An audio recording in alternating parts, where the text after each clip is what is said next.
Welcome, everybody. Thank you so much for being with us. And I am going to first open us up with uh, by just handing it over to my colleague, Minister Sierra Taylor, who's going to open us in song. She's with the Cairo Center for Religions, Rights, and Social Justice. So, Sierra, we are in your hands. Have mercy.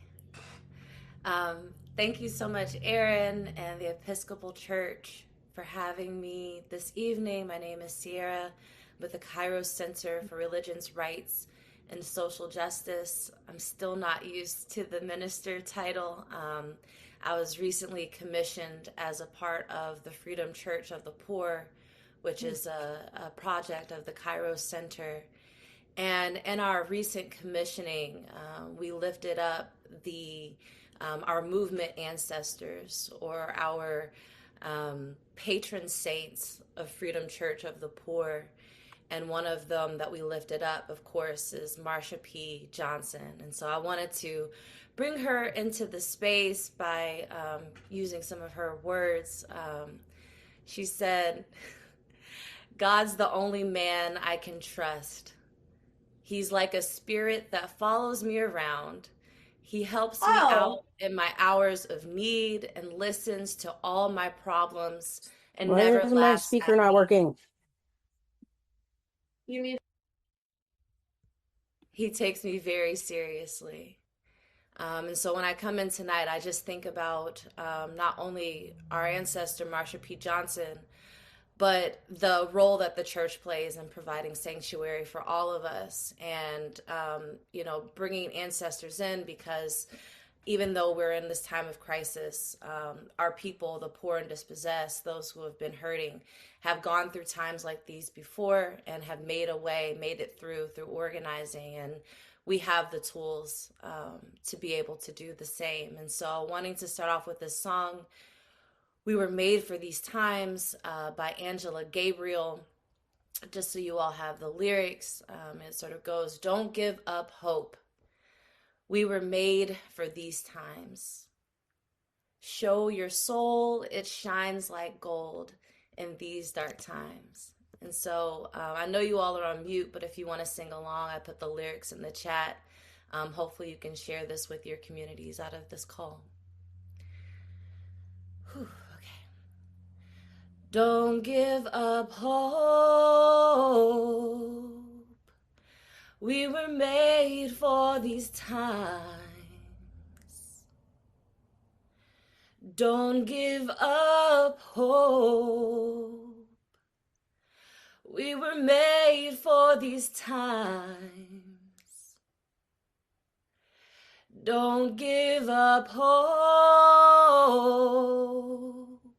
We were made for these times.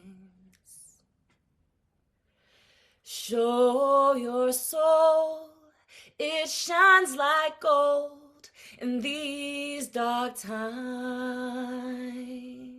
Don't lose heart. Don't lose heart. We were made for these times. Don't lose heart. We were made for these times. Don't lose heart. We were made for these times. Show your soul, it shines like gold in these dark times. We struggle for freedom. We were made for these times. We're struggling for freedom. We were made for these times. We're struggling for freedom. We were made for these times. Show your soul, it shines like gold in these dark times. We're fighting for justice. We'll fight for justice. We were made for these times. We're fighting for justice. We were made for these times. We're fighting for justice. We were made for these times. Show your soul, it shines like gold in these dark times. Show your soul, it shines like gold in these dark times. Thank you all.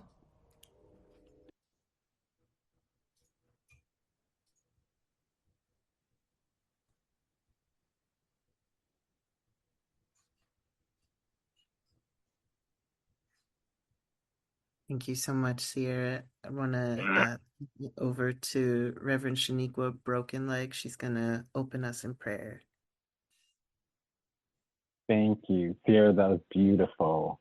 Let us pray. Creator, we come before you today grateful for this moment of gathering.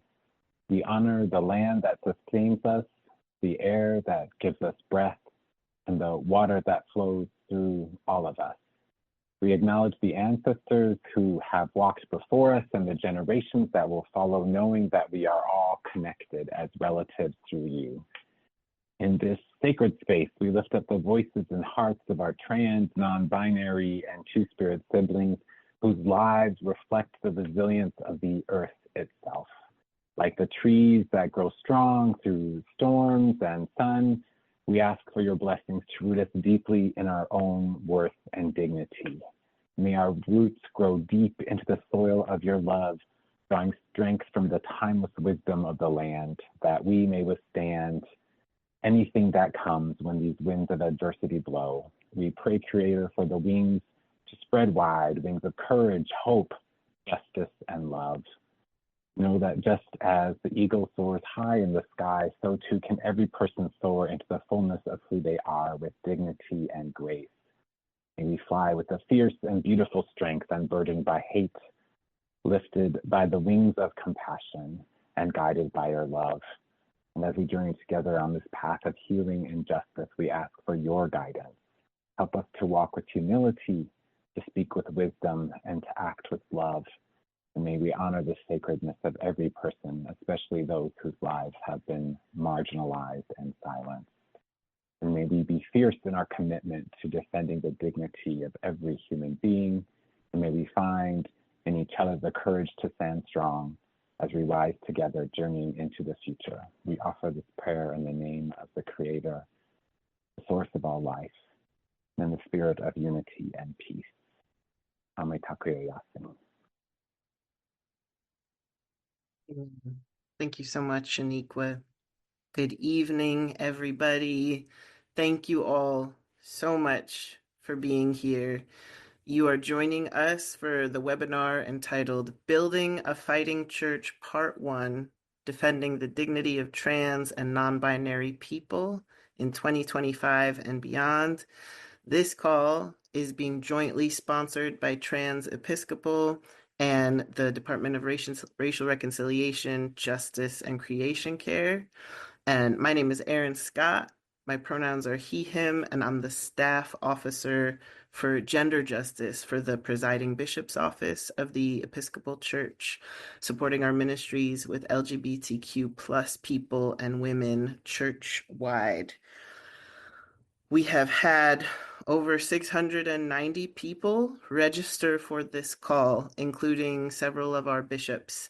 And so if we hit a 500 person mark, we might be moving, some folks might end up in a Facebook live stream, but I just want to say, I'm speaking personally as a transgender person and also as the parent of a young child. You don't know what it means to us and to our families to see this kind of response, this kind of turnout. from our church on this call. So thank you. We're here tonight to talk through some of what it's going to take to be God's church in this time. God's church, not the church of this parish or that parish, not the church of this diocese or that diocese, not the church of this political party or that political party. God's church. To be so deeply anchored in our devotion to God that even when we are afraid and angry and doubting, that our commitments continue to hold fast. So it's in that spirit that I share with you the following passage of scripture. And this one has been a personal spiritual anchor point for me since November 6th. This is a reading from Ephesians 6, verses 10 through 13. For our struggle is not against flesh and blood, but against the rulers, against the authorities, against the powers of this present darkness, and against the spiritual forces of wickedness in high places. Therefore, put on the full armor of God, so that when the day of evil comes, you may be able to stand your ground, and after you have done everything, to stand. We're here tonight to share some collective insights on being a church that is both willing and able to stand in this moment, to stand effectively in our values of truth and inclusion, to stand strong and unwavering in our commitment to supporting and caring for the vulnerable. And you all, I know, already do this every single day of ministry in your parishes and your neighborhoods and your dioceses. You have the expertise you need to do this work on the ground. But we are in a moment right now where we need to be really more tightly in step with one another, maybe than we have ever been before, when it comes to supporting one another and sharing information about how we are finding our way. We do not really need lone rangers right now, and we cannot, any of us, afford to operate in isolation. We need each other, and we need to be organized. So I'm going to introduce real quickly our six guests who are with us. We've already heard from Minister Sierra Taylor from the Cairo Center, as well as Reverend Shaniqua Brokenleg, and we will hear from Shaniqua again, our staff officer for racial reconciliation with the PB's office. We're also going to be hearing from Reverend Carla Robinson, who is both with Trans-Episcopal and also the Canon for Multicultural Ministries in the Diocese of Olympia. We're going to hear from Reverend Cameron Partridge with Trans-Episcopal and also the rector of St. Aidan's Episcopal Church in San Francisco. Excuse me. We're going to hear from Alan Yarborough with the Episcopal Church's Office of Government Relations, Reverend Sarah Shipman with Episcopal Migration Ministries. Reverend Shaniqua will speak again, and then I will share a few strategies for moving our church forward faithfully and strategically as a fighting church. At the end of our speaking time, we will have about 20 minutes for Q&A, but just know that this is the beginning, so if you don't get a chance to ask your question live, this is not the end, this is the beginning of a stage of work. So without further ado, I will turn it over to my colleague, Reverend Carla Robinson of Trans-Episcopal and the Canon for Multicultural Ministries in the Diocese of Olympia, who's going to talk with us a little about what it means to be a fighting church in this moment and why we might need one. Thank you, Erin. And again, it is a delight to be here and to just look across the faces. I was just doing the paging through as we were singing, and just encouraged. So, what when we say we're a fighting church, what is that? Some of us, especially those of us who are kind of on the theological left, might find that term of fighting a little bit uncomfortable. Perhaps for some of us, it raises the images of militarism, and perhaps for some of us, it harkens back to colonialism, to be talking in that kind of language, and so we might be a little uncomfortable with that as we first hear it. Also, some of our own religious language kind of seems to press against that. We talk about Jesus as the Prince of Peace. How do we get a fighting church out of a Prince of Peace? Well, I have to say that for me, the term fighting church actually takes me back to my spiritual roots, in the Black church. I came of age in the 1960s and 70s. In those days, it was not unusual for someone to ask you in church, how goes the struggle? How goes the struggle? And this is asked in church. It was asked in church because church was actively engaged in the fight for civil rights and justice. And so the idea that the church would be some passive thing, only talking about heaven, was just not the way it was. It meant to live with the people in the midst of what the struggle was. So when I hear the term fighting church, it's not a new term for me.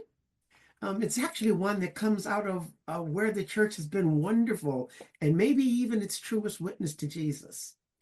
So fast forward to this day and age, and we hear fighting church. And when Aaron first used that term, I admit that I stood up a little straighter. I sat up a little straighter in my chair, and I said, what have we got here? Because I will tell you in all honesty that it has not always been my experience of the Episcopal Church that I love so deeply that we have identified as a fighting church. In fact, I was told when I first became an Episcopalian, the Episcopalian is a church of nice. We are nice. That is our actual, we talk about an 11th commandment. It might be the actual first commandment, thou shalt be nice. That is not what I have seen as I've come to know our church. And especially in this day, as we've been called to be something much different than nice. For me, a fighting church takes the fighting part seriously. It acknowledges that there is a real struggle. It's not just, a couple of people somewhere might be having a little bit of a tough time. No, it acknowledges the fact that the struggle is real. It acknowledges the reality of who is being hurt, how they are being hurt, and it calls upon the church to not be shy about facing those realities. Small story, and I promise to be quick with it. When I was working in the emergency room, we would come across, I'd be there, and people would be hurt from fights, injuries, gunshot wounds, and they're bleeding. And, I'm just the person registering people, making sure that I get their names and addresses. That's all I'm doing. I'm just over here in my little desk, but people are walking by with gunshot wounds. I will never forget the first time I'm standing at my keyboard, I'm typing in, a gurney goes by, and blood splatters onto my keyboard. Suddenly, this is real. This is not, oh, Carla, your job is to just do this. The struggle is real. That's what it is to be a fighting church, is to not cloak ourselves in the so-called we're not involved, the cloak of we're just being nice people, but actually take seriously those pieces. The other part of a fighting church is to take the church part seriously. A fighting church acts and speaks from its place as followers of Jesus. There are many beautiful, wonderful organizations in this country who are doing very good work, whom we as church must partner with. You know, it was really said wonderfully already today. Lone Rangering is out. We have many fantastic groups, everything from nonprofit organizations, NGOs, you know, even small corporations and businesses that are trying to do good things. All of these wonderful folks, but a fighting church is none of those. Even though our people are in all of them. Um, as a fighting church, we've come from this place of this is what it means to be followers of Jesus. So it takes the fighting part and the church part very seriously. When I think about what it ultimately means to act and think as a fighting church, I can't help but think of my own recent experience at the Civil Rights Pilgrimage. We traveled through Atlanta, Birmingham, Montgomery, Selma, Memphis, talking to organizations, people, institutions, museums. I was struck over and over again by how careful the planning was in all of this work. That it was not, they got mad at a moment and rushed into something. There was a decided long-term effort to plan and change. And they actually planned to change the country. You know, not just a couple of laws. You know, we sometimes think, oh, the Civil Rights Act. No, they wanted to do more than change the laws. They wanted to change the country. And this is where a fighting church goes. We not only do we look at specific pieces of legislation that we must speak to and have the tools to speak to, but we are ultimately about changing a nation, changing a society to bring about what Jesus himself has shown us, the kingdom of God, the beloved community. So as a fighting church, we must do the careful planning. We must do the careful actions that come out of careful planning while we, well, take a line from a PBS series, while we keep our eyes on the prize, which is that bigger change that we ourselves as followers of Jesus are committed to. Now, you're probably thinking, Carla, you're preaching now. Okay, guilty. But this is part of what it means to be a church that fights, is that we do speak and we do come out of our passion because our passion is real. And I'm up against my time here, and I just want to kind of finish with just one brief thought. Why should we be this? Why should we do this? Well, first off, apparently Jesus himself doesn't much care for a passive church. In the Revelation to St. John, Jesus speaks to one of the churches and he says, "You are neither hot nor cold. Would that you were one of the other. But because you are lukewarm, I will spit you out of my mouth. You think you are rich because you have so much, but you are poor." The call of the church is not to be this beautiful passive thing that sits there. Also, it's in our DNA. I mean, Jesus has said to the church, "You're light in the world. You're salt in the earth. You're yeast in bread. You know, you're a mustard seed that grows and provides space for whole communities." This is not a passive church. This is a church that is engaged in the world. And finally, for us as Episcopalians, it's in our baptismal covenant, people. You know, we say yes to it. In fact, you know, we probably said yes to it just last Sunday when someone asked, you know, will you strive for justice? Will you respect the dignity? You know, will you? And we said yes, because it's part of our call. Ultimately, when the fighting church is asked why we're doing what we're doing, we should be able to honestly answer that question by saying, because Jesus has called us to it. Thank you for these few minutes. Thank you so much, Reverend Carla. Thank you so much. Thank you for being here with us. And grateful for your leadership. I want to turn it over to Reverend Cameron Partridge now from Trans-Episcopal and St. Aidan, San Francisco. We're going to hear from him about anchoring our commitment to trans justice in our Episcopal identity. So it's all yours, Cameron. Thank you so much, Aaron, and thank you so much, Reverend Carla, for your nourishing, spirit enlivening word. I love your preaching. So this is a time of urgency and precarity for all of us who are trans, non-binary, and or two-spirit, and all of us who are connected to this community, spouses and partners, parents, siblings, friends, members of congregations together. And we have heard about our call to be a fighting church from Reverend Carla. And I want to underline that call for us as Christians and as Episcopalians. As Carla just said, many of us just reaffirmed our baptismal covenant yesterday as we celebrated the first Sunday after the Epiphany, traditionally centered on the baptism of Jesus. And among the promises that we affirmed was our call to persevere in resisting evil and to seek and serve Christ in all persons, loving our neighbor as ourself, and to strive for justice and peace, respecting the dignity of every human being. So this is a moment in which the basic dignity of trans, non-binary, and two-spirit people is being widely disrespected, undermined, and demeaned for political gain. Such action is happening at local levels in the form of school board actions to ban particular books or flags, or to prevent trans people in general and trans girls in particular from accessing sports or other gender-specific activities and spaces. This disrespect is happening at state levels with bans or attempts to ban access to gender-affirming care, as well as sports bans.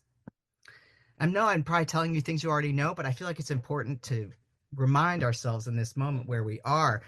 And this is happening at the federal level. And as we just saw in the massive money spent on transphobic, transmisogynistic commercials aired particularly during sporting events this election season. This is part of a widespread pattern of anti-trans violence, which intersects with racism and classism and sexism. And that pattern is unfolding in so-called blue states as well as in red states. It is happening in my own state of California. This avalanche of demeaning anti-trans activity has an impact that is serious and widespread, not only on our laws and our spaces, the activities that we may be barred from participating in, our basic safety and well-being, but there is also a spiritual danger of this pattern seeping into our hearts, of lowering the horizon of our expectations, of squelching what we imagine as possible for our living and our thriving. And I think this is especially the case for the youngest trans, non-binary, and two-spirit folks among us, who hear the violent rhetoric secondhand if they haven't already experienced it firsthand, and they may feel that the horizons of their own lives are being foreclosed, even if they are in supportive families and communities and friend groups. It is so spiritually dangerous what is happening. And as we persevere in resisting this life-limiting evil, trans, non-binary, and two-spirit people are counting on the Episcopal Church to honor its commitment to our community, to respect not only our basic human dignity, but our presence, our creativity, our lay and ordained leadership, and our full flourishing as members of Christ's body in this church that we love. The Episcopal Church has been on an intentional path to fully embrace, uplift, and honor the gifts of trans, non-binary, and two-spirit people for well over 15 years now. At the church-wide level, we began specifically affirming trans people in 2009 when we passed legislation encouraging churches to create flexible and expansive language church forms, allowing people to share their pronouns and their names. We went on record supporting a fully trans-inclusive version of what came to be called the Equality Act, then the Employment Non-Discrimination Act, and as well as state and local non-discrimination legislation efforts. We went on in 2012 to add gender identity and expression to our own non-discrimination canons for lay and ordained leadership, and underlined in 2022 that these canons include non-binary people. We named the epidemic of bullying of young people on the basis of sexual orientation and gender identity and expression, and we called upon one another to support LGBTQIA plus youth among us. In 2022, we, the General Convention, specifically called upon the Episcopal Church to advocate, I'm going to quote that resolution, to advocate for access to gender-affirming care in all forms, social, medical, or any other, and at all ages, as part of our baptismal covenant to respect the dignity of every human being. We came out in official opposition to so-called conversion therapy in 2015. We called for and later incorporated into the Book of Occasional Services a right for changing one's name, and to support the journey of this call to fully embrace our community. We have called for and increasingly are taking up formation programs at congregational, diocesan, and in webinar spaces like this one, opportunities to learn more about how to be supportive of our community, because we know that it's not evenly experienced across the church. Looking through the work our church has been engaging over these last 15 plus years, the Episcopal Church at the highest levels of our collective authority has a very clear, unambiguous stance of support for trans, non-binary, and two-spirit people. That stance is founded upon a theology of the human person that is comprehensive, not complementarian or rigidly binary in its conception of gender, that honors the complexity of the human within the wide-ranging beauty of God's creation, as Reverend Shaniqua evoked in her beautiful opening prayer, that makes space for the discernment of gender identity, the discernment of gender identity, and the unfolding of its expression in various cultures and contexts. We have committed as a church to the ongoing work of equipping ourselves to answer our call to respect the dignity of this community, of our community, in our congregational life and in the public square. Now more than ever, it is vital that we step forward and into this work. And I'll stop there. Thank you so much, Reverend Cameron, anchoring us in our history and our polity. I'm grateful for you. I want to turn it over next to Alan Yarborough from our Episcopal Church Office of Government Relations to share about their work at the federal level and some opportunities for our engagement. Alan, thank you for being here.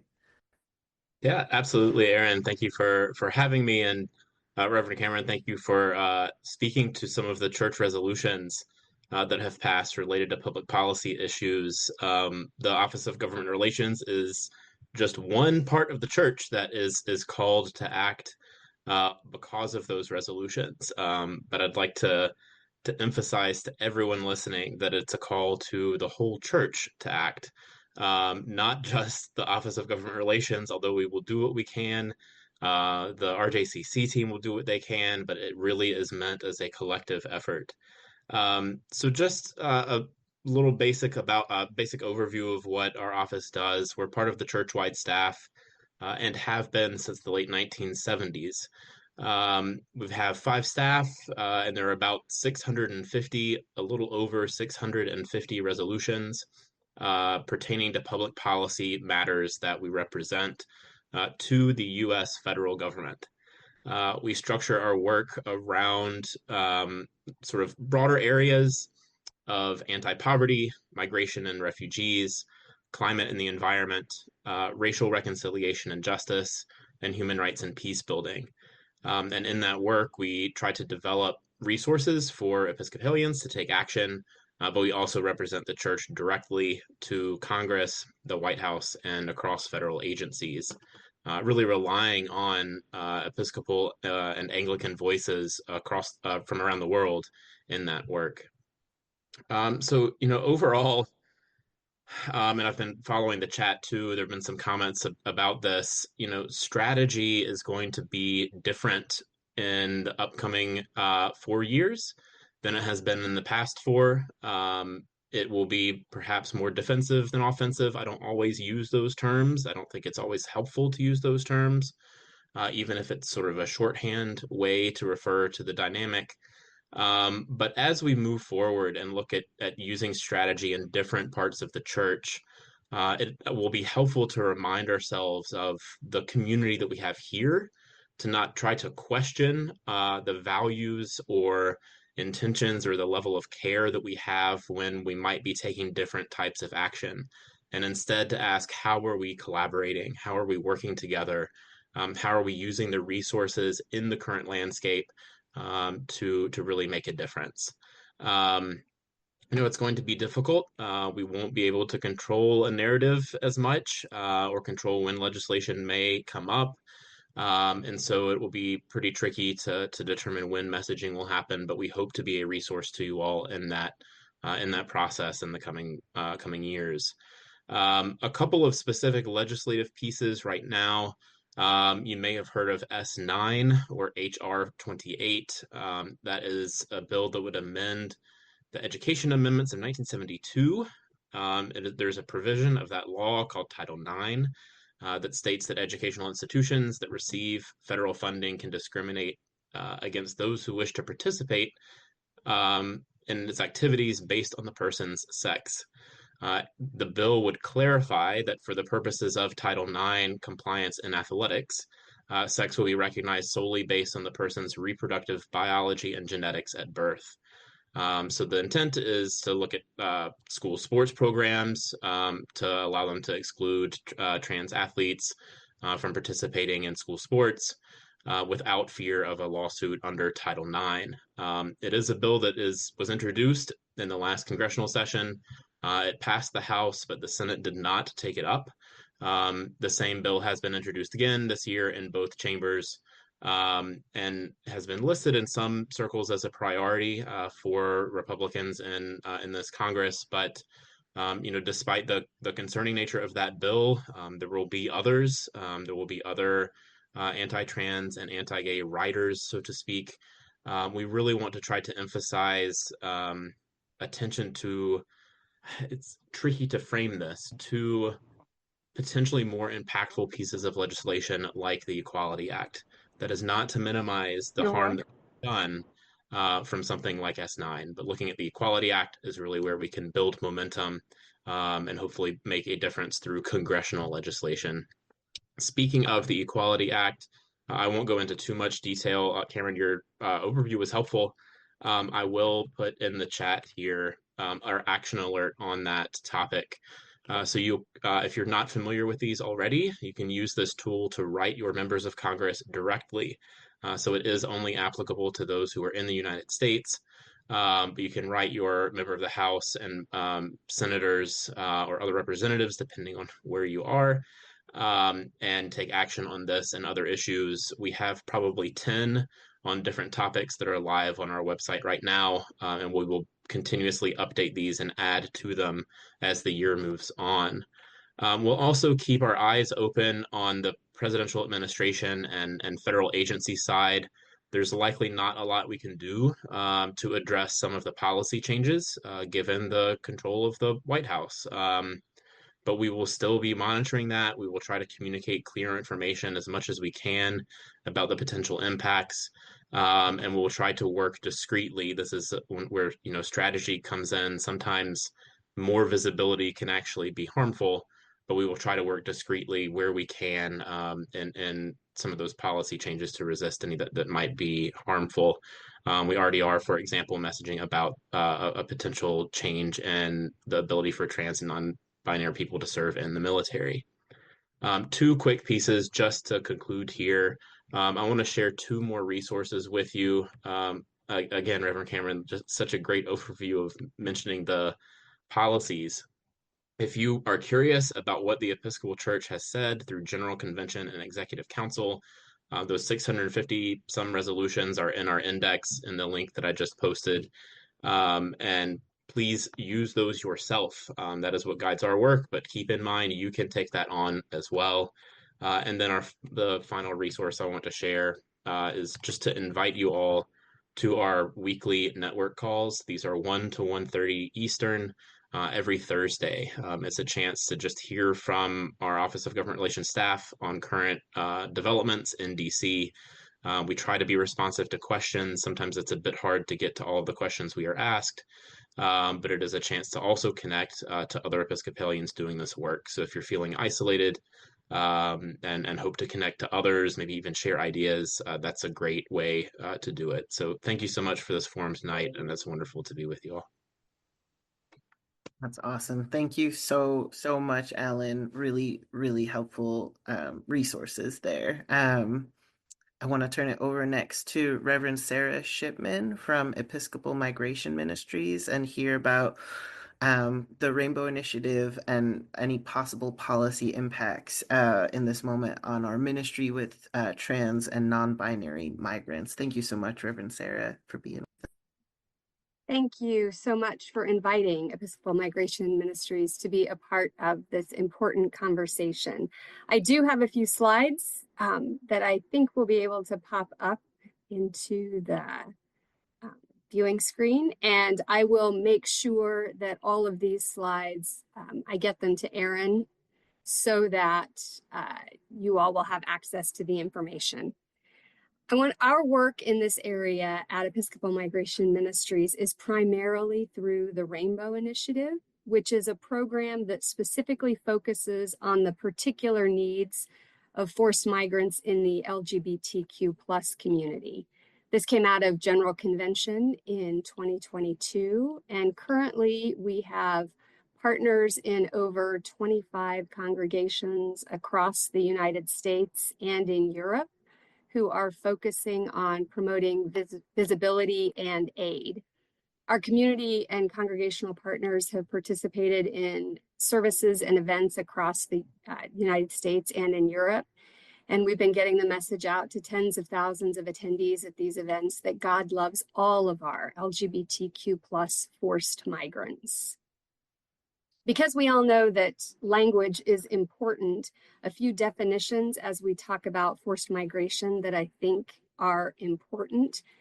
We at EMM use the broad term of forced migrants to refer to all types of people seeking protection in a new country. And we can go to the next slide, please. Thank you. Refugees they have already had an adjudicated need for protection, and the United States has agreed to relocate them here. Asylum seekers are those folks who make their way across the border and request protection. And asylum seekers may include those migrants who have temporary protected status, and they've relocated to the US under humanitarian programs and then are eligible to seek asylum in order to stay here permanently. We've been hearing a lot about those with temporary protected status, especially from Afghanistan, the Ukraine, Cuba, Haiti, Nicaragua, and Venezuelan, as well as undocumented immigrants. Asylum seekers could also include internally displaced people who are still in their country of origin, but have relocated within their country for their own safety. And we are starting to see and hear references to internally displaced people here in the United States, those who are forced to move from their community into a state or city with more favorable laws. It's important to note that we here at EMM are preparing for those people who have temporary protected status to possibly lose that status under the new administration next week. And the first significant impact of this will be the loss of ability to legally stay in the United States, as well as the loss of the ability to work. So why do we care about LGBTQ plus forced migrants particularly? Here at EMM, we are called to be instruments of love and agents of mercy. The recent discussions to halt refugee resettlement, revoke protected status, and close our borders weigh heavily on our hearts. These decisions turn away those who are in desperate need of safety and refuge, those fleeing violence, persecution, and unimaginable hardship. Our faith teaches us to welcome all of those in need, to extend a hand, and to honor the divine image in every person seeking shelter. This is not just a calling, it's a sacred trust. And migrants are not statistics. They are neighbors, friends, and members of our human family. And in addition to all of the difficulties of being a forced migrant already, there are additional burdens on those who are members of the LGBTQ plus community. Many people are forced to flee their homes simply because being who they are is illegal in their country of origin. More than 70 countries in the United States, or more than 70 countries in the world, it is illegal to be LGBTQ plus, and persecution is widespread in many of these areas. What we have found is that most of these people who flee are asylum seekers into the United States, and a successful asylum claim and getting the protections of being allowed to stay in the United States includes establishing that you will be subject to persecution if forced to return to your country of origin. Now, when we talk about people fleeing because of their status as a member of this community, it's difficult to establish. Relationships have been in secret. Documentation does not adequately denote identity. Additionally, once people get into the United States, often the desire is to maintain a connection to their own culture and community of origin. However, this becomes increasingly complex when we talk about migrants from certain countries where their decision to flee was based on persecution because of their identity.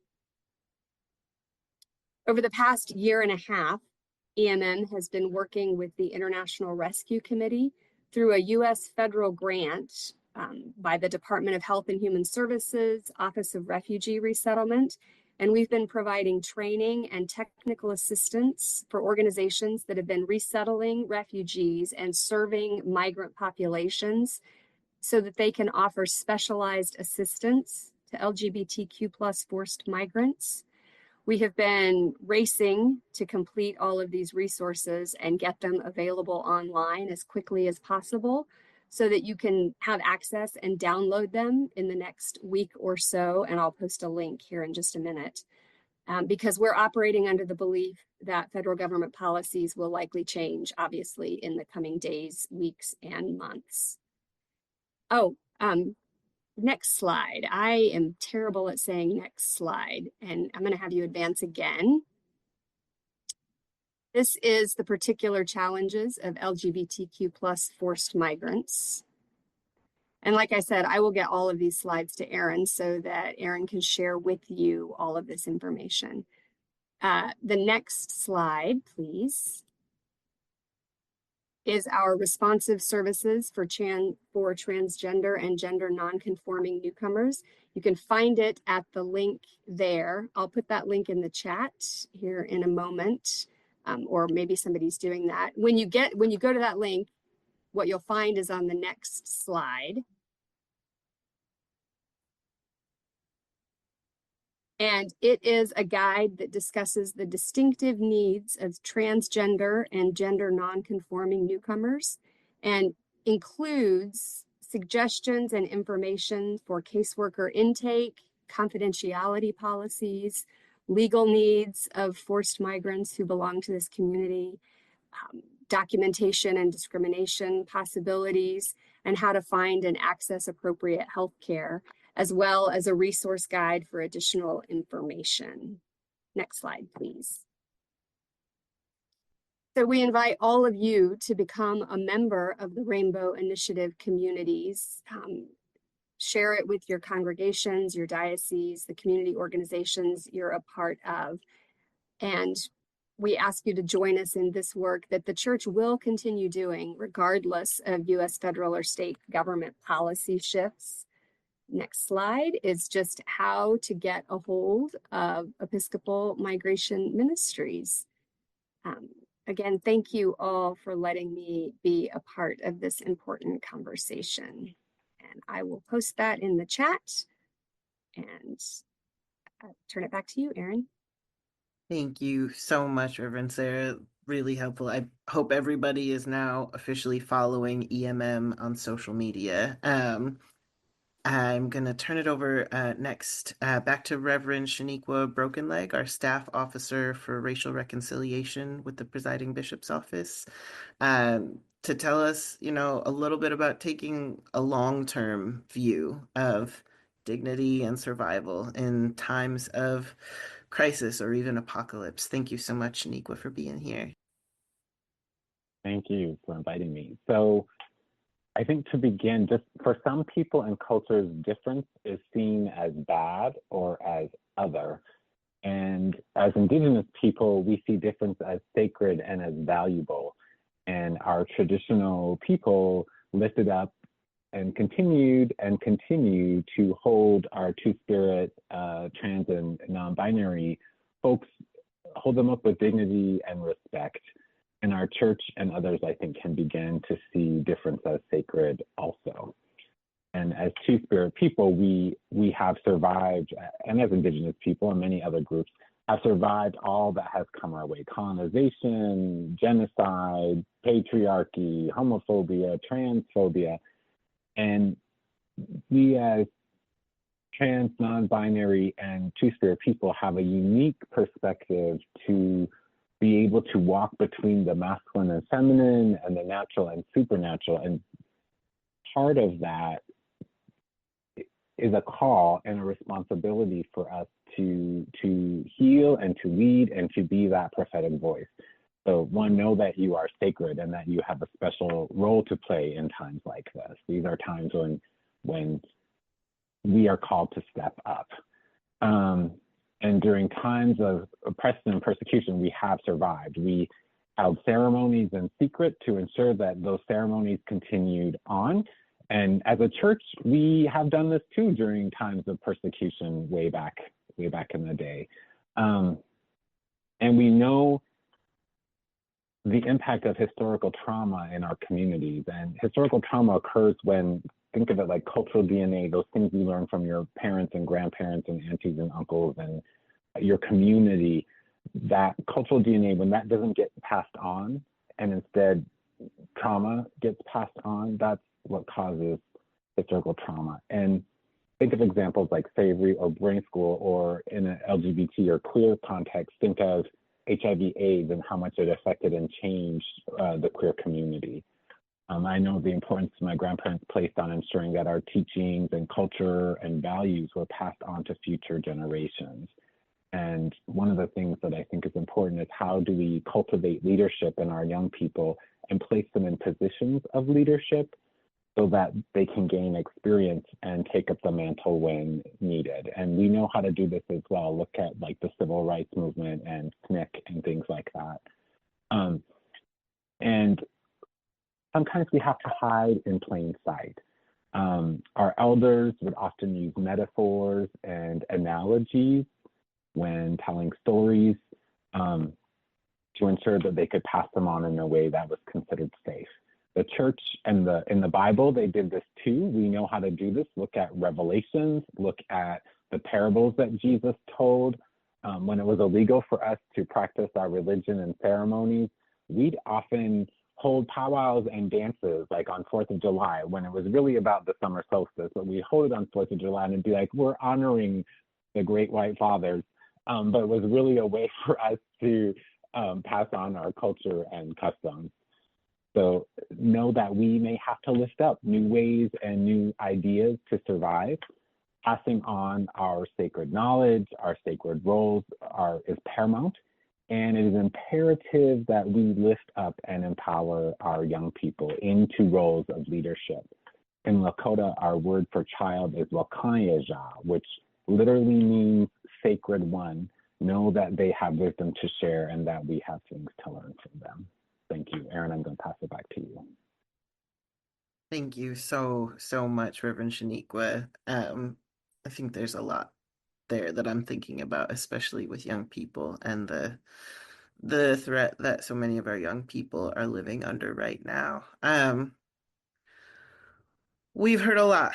We've heard a lot of really valuable information, a lot of stressful information. I'm gonna try and tie a bunch of this together in a way that sets out some concrete steps for the folks gathered here so that you can take them home to your diocese, your parishes, your campus ministries, all the many places you are serving God and God's children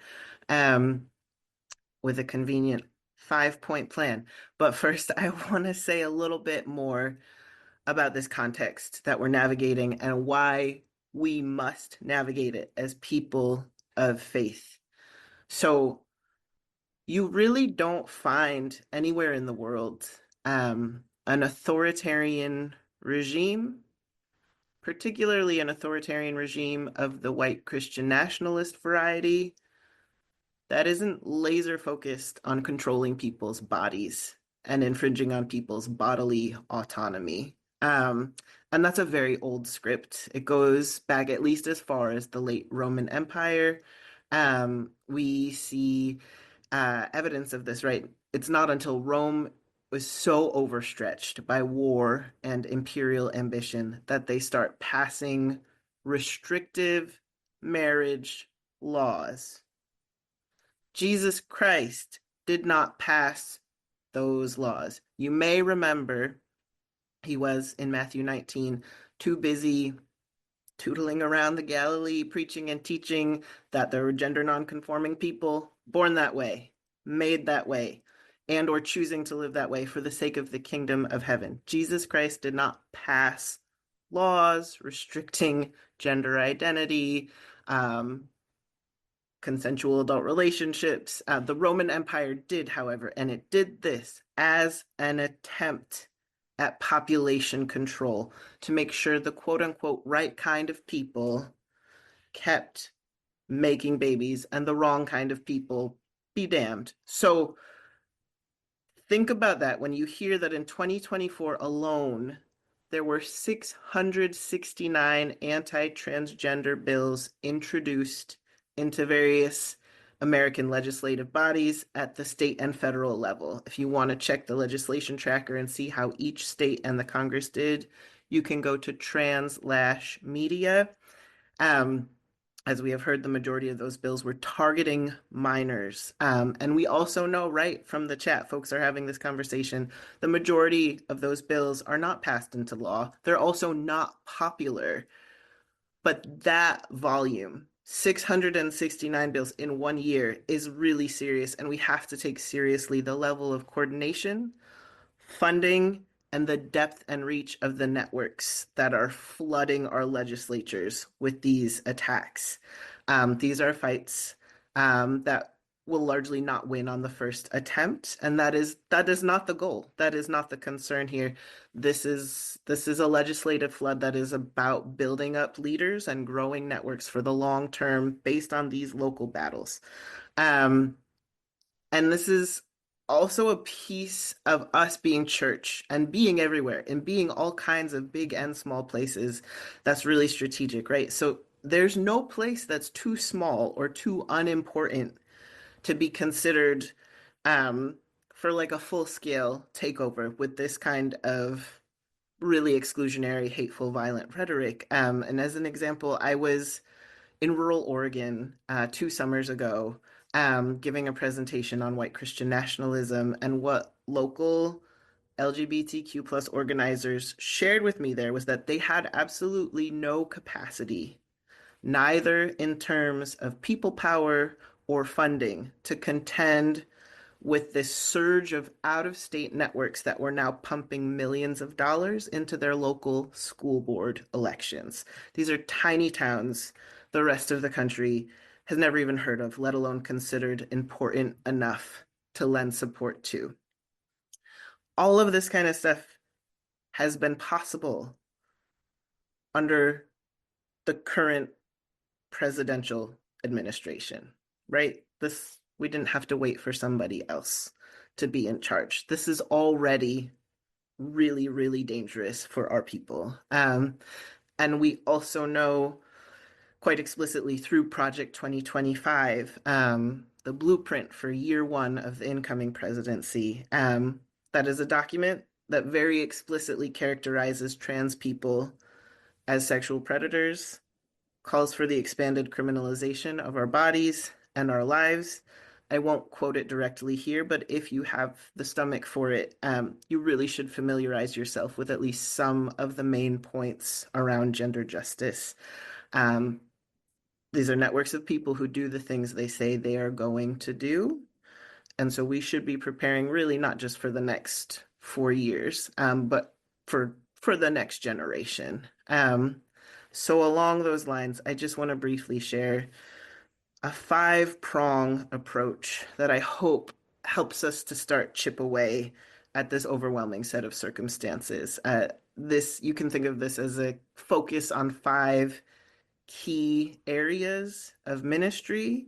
And when I share these, just keep in mind, not everybody has to do everything. Not everybody's called to everything. If just one of these things speaks to you, your parish, the work you know your diocese is willing and able to do, chase down that thing like a bloodhound, because it is important and each of us has a role to play.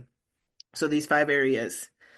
First, we have the legal and policy front. We heard about this from just about everybody already. So this is about connecting and tracking policies, legal cases, initiatives that are unfolding in your state, in your city, and your local school board, and then following those up the food chain if they make it further up. And even if things don't pass, tracking the momentum and the networks that are galvanized around those struggles. Also, under the legal and policy front, we have a critical need for developing local training for our public witness. You, as a person of faith, cannot necessarily show up and represent your church locally or at the diocesan level and say, like, I'm here for this candidate, XYZ. But what you can do is you can show up as often as you want, as loud as you want at a school board meeting, and speak about your constitutionally protected right to live into your baptismal covenant. You can speak about the way you see young people in your community being harmed. That's not partisan. So this piece about developing our capacity on the ground to be present is really essential on the legal and policy front. And then thinking at the level of a diocese, because we have heard, right, so many of these struggles are unfolding on the state level. Our dioceses are actually really, really important because we're roughly shaped that way. We've got 1 or 2 per state, right, on average. In my experience community organizing on other fronts, a diocese can make such a strategic intervention. We have chancellors, right? And that's not to say that your chancellor is going to directly represent anybody, but they're connected to large networks of other legal support. I have been connected by diocesan chancellors to pro bono lawyers who are willing to represent human rights cases. And that would have never got on the radar of anybody else had they not had the backing of an Episcopal diocese. So prong number 1, legal and policy approach. Prong number 2, and it's been alluded to here, sanctuary work. And I say sanctuary work not as like passing a statement that says we are now a sanctuary city, a sanctuary parish, a sanctuary diocese. It's not really statement. It's not even necessarily an official status. I think we have to think about this more broadly, right, as a set of operations. And that work has to be discerned very locally. And not everybody needs to know.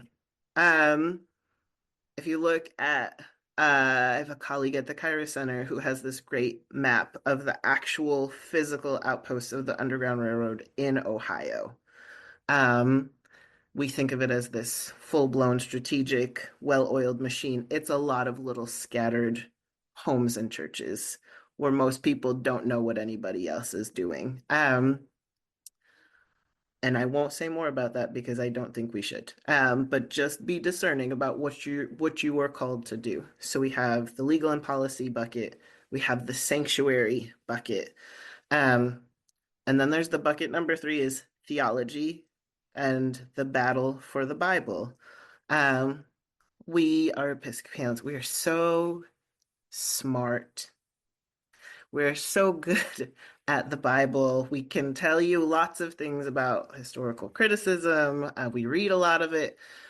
But I would ask us first if we actually believe it, and then if we believe what it says about loving mercy and doing justice, are we willing enough and disciplined enough to defend what we believe in these times?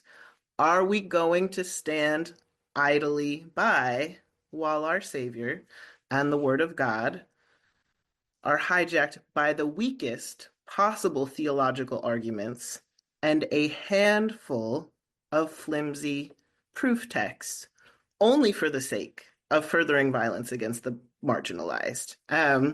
So I think our theological education and taking ourselves seriously, whether we are lay people, clergy, outside of the church, but we just care, like thinking of ourselves as moral leaders and doing the work, the training to invest in that. Yes. So we have legal and policy, sanctuary projects, theology and Bible. I would put out that the 4th prong of our approach needs to be chaplaincy. Chaplaincy is really just pastoring in crisis, right? So how are we as the church broadly responding pastorally to this crisis, to individuals and families impacted by this crisis? And we got to think about that in-house, right? For our own people in our own pews we already know are struggling, we already know have relationships with them. How can we support them? And then we have to think about it broadly.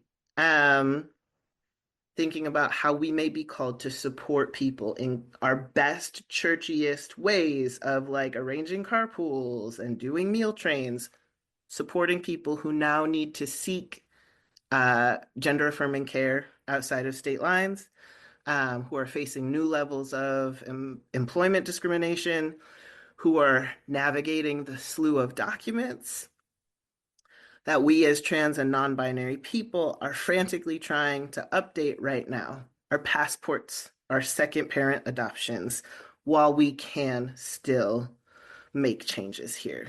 How are we supporting people who need a third party to accompany them as they navigate the healthcare system or volatile school settings? I would say clergy in particular, this is the opportune time to reach out to your local LGBTQ plus organizations and centers to just call and find out what they need. Do they need volunteers? Could they use a core of trained hospitality people for any reason? Make those calls. You will not get bites from everybody. People have been hurt, but you still have to make those calls. And then I think on the chaplaincy piece in particular, it's not just our rural parishes, but our rural parishes already often serve the function of being some of the only safe gathering places for queer and trans people in their communities. The rest of us could really take a page out of their books on how to do this well and how to do this with security in mind.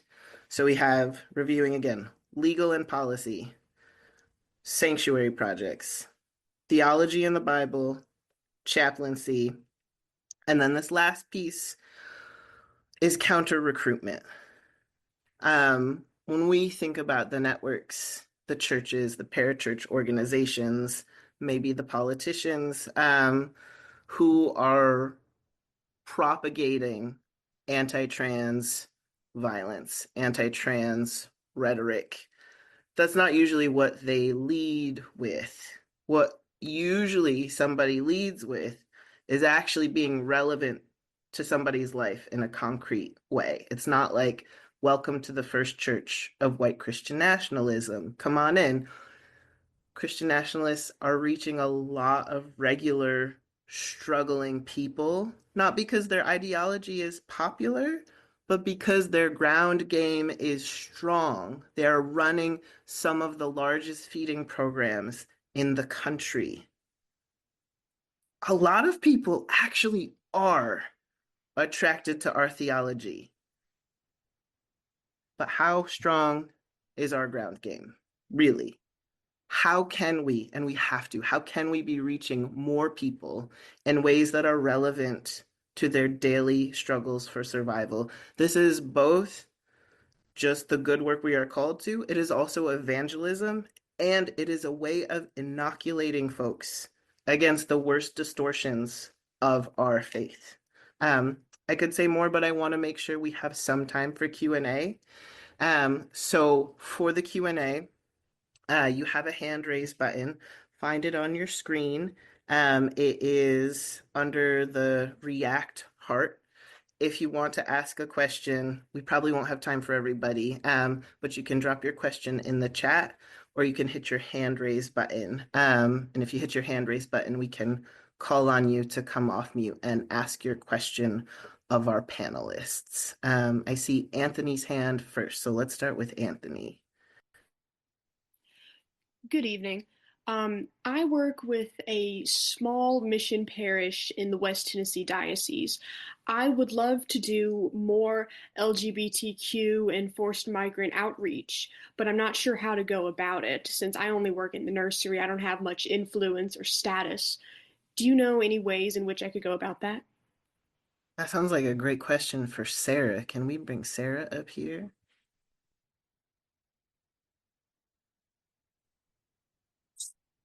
Yes, thank you for that question. So we have on the EMM website, there is a series of questions you can go through on ways to welcome. And, a lot of these are specific to migrant populations. However, I think that you can extrapolate out to other vulnerable populations, and it goes through all the ways that you can get involved, whether it's as simple as volunteering somewhere to all the way to supporting a family in need. And so we have sort of a process to help you as an individual discern how you can get involved, and then potentially a congregation or a community organization that walks you through the discernment that happens and then gives you practical ways at whatever level you're comfortable in offering support to vulnerable populations.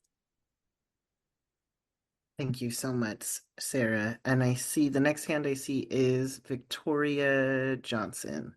Go ahead. I'm pretty sure that this question is going to be at Alan, and I'm going to start by apologizing because this is a big one. So can you speak to, for those of us in the room, both advice and also frustration we may have with the fact that we're going to remain nonpartisan, or at least we should remain nonpartisan, I'm guessing, of course, and the fact that our friends on the other side aren't necessarily seeming to play by the same rules? Sure. That is a big question. An answer to that is that I can't provide legal advice. And if there are questions around what the church is wanting, what your parish or your diocese is wanting to do, please consult the diocesan legal support. That's critical. And it's absolutely a tool, really, for doing this work effectively. So I don't say that as like, ooh, let me get my idea shot down. It's like, how do we do this effectively? As a reminder for folks, like when it comes to election season, nonprofits have to remain nonpartisan. That means we cannot support or denounce a candidate or a political party. We can advocate to those people when they are in office. We can say what we want them to vote for or vote against. That is not being partisan. That is using our constitutional right to petition the government. And that's as individuals and as an institution. In terms of strategy, there are ways that things might seem so that is a technical response. A non-technical response is the impression of something being partisan can be harmful to your ability to succeed. Likewise, the impression that you are avoiding partisanship can be an asset to succeeding. So just keeping that in mind as we move this work forward is important. Finding language that may not be your ideal language, but can connect someone to the idea you want to share might be more important than just using the language that is most ideal for you. Um, and so that might mean, what does it look like to talk to a Republican office about S9? It's going to look very different than talking to an office that has introduced the Equality Act, every congressional session. So just keep that in mind from a strategic perspective. We are, last piece on this, General Convention has directed our office to work in a bipartisan way whenever possible. One of the benefits of doing that from a strategic perspective is when either party is in power, hopefully, if we're doing our job well, we will have relationships with offices in either party. So that can be an asset for us in the current Congress. Awesome. Thank you so much, Alan. The next hand I see is Rebecca and Kay. If you want to ask your question, we would love to hear it. You got it on mute. I did. Okay. You're good. Yeah. Good. So we live in New York, so the political climate is safer than other places, but at the same time, there's already talk at our gender affirming provider that they're going to have to disassociate from their organization in order to provide gender affirming care, which means it'll be privatized, right? And so this is a major concern for us, is how we're going to be able to continue to afford that gender affirming care. Any ideas about how we can move and act upon ensuring that continues to happen? The state would be very supportive, but if it's a federal law that takes out Medicare and Medicaid to the sponsoring larger organization, I don't know what powers the state has to do that. Yeah. And this, Alan, I'm not sure, or if anybody else here wants to speak to this very technical piece, but I think the question you have is both really important, and it's one that across many things, right? A lot of folks in the chat are posting about TRICARE, right? So the ways that people are anticipating TRICARE, Medicaid, Medicare being impacted, specific regard to gender identity, but also just in general. Alan, I don't know if you have any information to share. I don't have any information to share. Just to reiterate, I mean, you all know this, but these are the right questions to be asking. I wish we didn't have to. And it is also an example of where, again, looking at legal support and input can be helpful, because things can get quite detailed, and there may be avenues to navigate that aren't ideal, but maybe given the circumstances are the better option. So yeah, I think it's beyond the scope of our time here, but just want to emphasize, ask those questions, having making sure legal support within the church is looped in to I don't want to be dismissive of these types of things, but that's a tangible example. And if you are in New York State, I'm not sure that they support folks statewide, but I know the Sylvia Rivera Law Project in New York City has connections. If you reach out to the Sylvia Rivera Law Project and just say, I am in New York State, not necessarily the city, but this is what I'm dealing with. For me, locally, those would be the first folks that I would reach out to, at least for a lead on where you might find the next step. Praying for you all. That touches so many of us. Yeah. I'm just wondering too, because my wife here is clergy. Where will church insurance take a stand on this?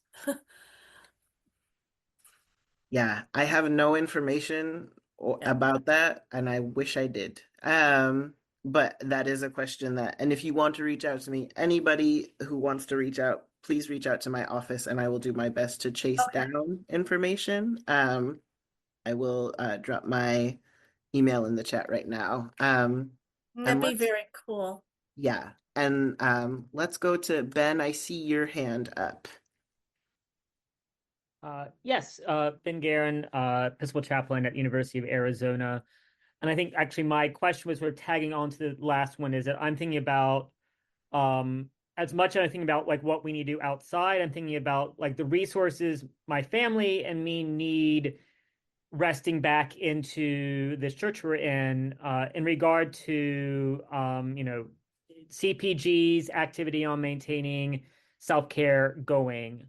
And then other things such as I look at our camp and conference centers, many of which have been doing a lot to become robustly and very publicly LGBTQ trans affirming. What happens when the lawsuits start hitting? What starts how are we prepared? How are our dioceses prepared for our churches being named, predatory, pedophilic, et cetera, because we know that rhetoric is coming. And sort of that's sort of in the background resources. What are we doing to make sure that if we're fighting, that we have a corner of the rink where someone's going to like swab our bloody nose?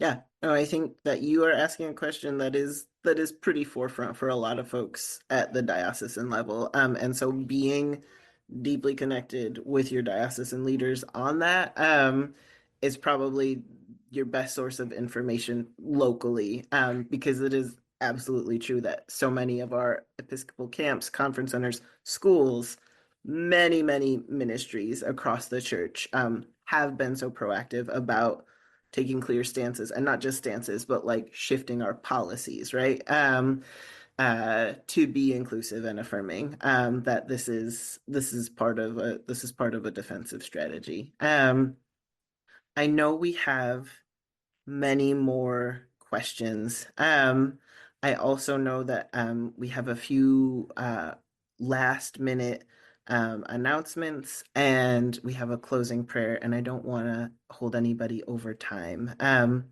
But if you really need to be in touch with somebody, please email me. I'm going to drop it in the chat one more time, and I'm also going to just tell you, you can reach out to me as the staff officer for gender justice, A. Scott at episcopalchurch.org.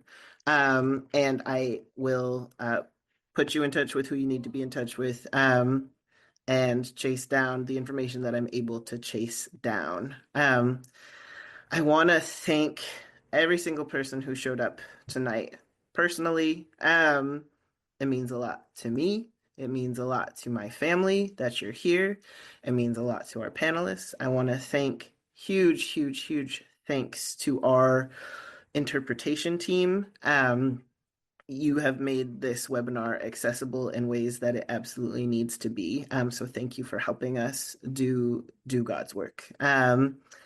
After this call, probably tomorrow, I will be sending a follow-up email to everybody who registered, and you will get a recording of this call, the slides, and then a brief survey, so that we can hear from you. What support do you need in your diocese and in your congregation to do this work, to move it forward? What are you facing on the ground? And how can we support you as your church?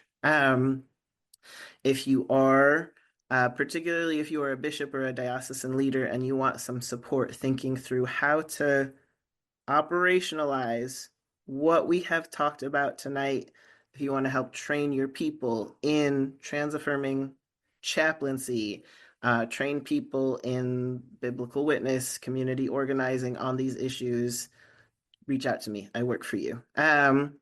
Uh, Following this call, likely sometime next month, we have not yet set a date. We will have a part 2 of Building a Fighting Church, focused on defending reproductive justice and reproductive healthcare access. So be on the lookout for that. And I think I think that's everything I have. So I'm going to turn it over um, to Reverend Cameron to close us out in prayer. Huge, huge, huge thanks again to everybody who helped make this possible. Reverend Cameron, will you close us in prayer? Indeed. God be with you. Holy One, we give you thanks for this community, for all of its commitment, for its questions, for its energy and urgency.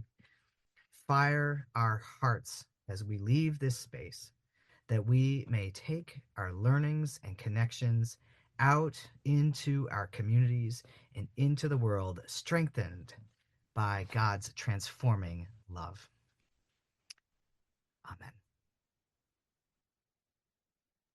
Amen. Thank you all. Blessings. Grateful for you.